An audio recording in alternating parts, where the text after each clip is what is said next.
ৰাতিপুৱা উঠি মায়ক কৰিলোঁ তামোল কটা ভিডিঅ'। মায়ে খং উঠি মোক তামোলেদি দুলিয়াবহে ধৰিলা। গুড মৰ্ণিং গাইছ, মই মনোৰম। আজি আহিলোঁ অন্য এটা মিনি ব্লগ লৈ। বাৰু 2 দিনমান হ'ল মিনি ব্লগ দিয়াই নাছিলোঁ। বাৰু ইফালে আমাৰ ছাগলী পোৱালিকেইটা চোতালতে পুৰা উমলি আছে।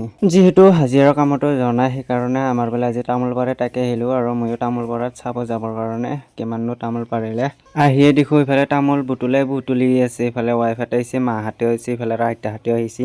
বাৰু তামোলখিনি আৰু আমি ডাইৰেক্ট পেকেট চিষ্টেমে দিছোঁ, কাৰণ যিহেতু এইবাৰ চপাৰী ফাৰিবৰ কাৰণে একদম অসুবিধা আমাৰ। যিহেতু মায়ৰ বেমাৰৰ কাৰণে মানে পেকেটত তামোলৰ পইচা ল'ব লগা হৈ গ'ল, কাৰণ যিহেতু আৰু মায়ক মানে ডাঙৰ হস্পিটেলত ভৰ্তি কৰাইছিলোঁ, বহুত টকা প্ৰয়োজন হৈ যোৱাৰ কাৰণে সেইকাৰণে পেকেটকে দি দিলোঁ আৰু ইফালে আহিলোঁ একবাৰ ঘৰত আহি দেখিলোঁ আমাৰ ছাগলীকেইটা পুৰা কান্দি আছে, মানে বান্ধি থোৱা গৈছে আজি, যিহেতু ঘৰত কোনেও নাই সেইকাৰণে পুৰা কান্দি আছে। আৰু ইফালে আবেলি হ'ল, আবেলি তামোল বুটলা ইফালে কমপ্লিটে হ'ল। ইফালে মামীহঁতৰ ঘৰতে চাহ খাব আহিলোঁ, কাৰণ মামীহঁতকে আমি তামোলখিনি সকলো দিছোঁ। আৰু এইবিলাক হৈছে আমাৰ আজি তামোল বুটলা প্লেয়াৰ। সিফালে আৰু ঠেলাতে বহি আছে আৰু কি কৰিম গাইছ, সিফালেতো সম্পূৰ্ণ হৈয়ে গ'ল, পেকিঙো হৈ গ'ল। সিফালে আৰু আইতাহঁতেও বহি আছে, কথা পাতি আছে। আৰু গাইছ আজিলৈ মিনি ব্লগটো এইখিনি আছিলে, কেনে পালে কমেণ্ট কৰি জনাব। আজিলৈ আহিছোঁ, নেক্সট ভিডিঅ' লগ পাম। আজিলৈ বাই বাই।